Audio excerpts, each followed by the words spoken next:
which brings to the next question, which is how to improve it. And that is a very open question. I'm going to go into different like categories that like I've seen, so which we'll go into that further down too with like the food thing. So most immediately is, and we'll start with the gut itself. Like so, most immediately with the gut is the choice of different foods that's coming in. Is a pretty quick and easy way to start improving that process. So in general, if we kind of point out like the standard American diet as being kind of where people are coming from often, which tends to be high processed foods, high carbohydrate content, as well as really bad fats or fat sources like trans fats. So these are all things that are inflammatory in the gut. And so like immediately it's like, hey, we need to switch those ratios, up the protein intake, up the healthy fat intake. And that very process can really start to help calm down the digestive tract.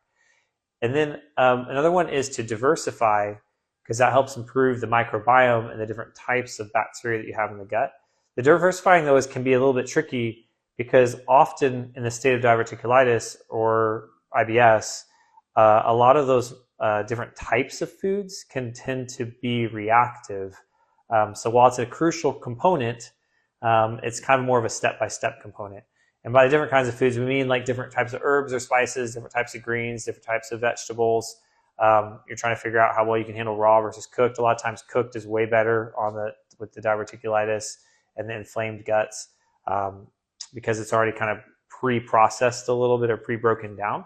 And so that helps a lot. But there is this need to do that. And so sometimes that can be kind of like step-by-step in that way of just adding a little bit more different types of foods. Can be very beneficial for that. So that terms the gut itself. So eventually, at first, it's like remove the things that would be aggravating it, bring in the good foods to help repair it, and then you can start looking at things like probiotics or proper bacteria strands once you get far enough down the road in order to do that.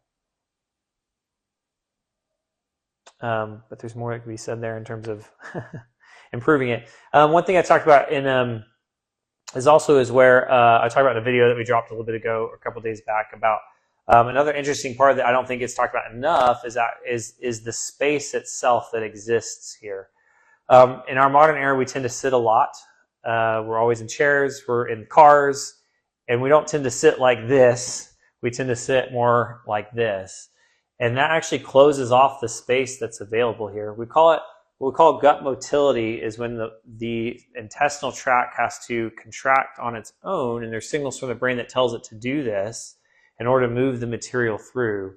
Well, it's a lot of piping in there. You've got 22 feet of small intestines. You got 5 feet of large intestines. That's a lot in this small space. And so if this is too cramped, that does become a problem.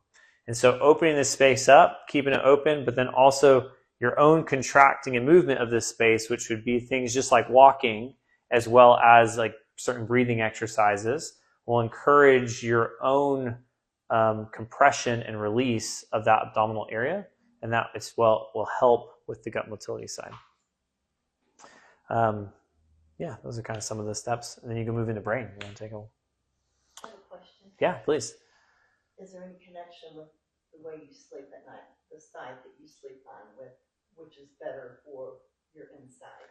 So the question is there a connection with the side you sleep on or how you sleep at night for being improved to your insides? Or is there a problem? I mean, one way or another, or is it better one way or another? Yeah, problem one way or the other, or better one way or the other. Not that I'm aware of. I was trying, yeah. I always heard that sleeping on your left side is better for digestion, but truly what's better is sleeping on your back. Mm-hmm. And not sleeping on your stomach. That's the worst one. Okay. Mm-hmm. Yeah. Okay. So I don't know. I don't know that there's any like scientific evidence of sleeping on your left or right side what's better, but sleeping on your Yeah, there you go.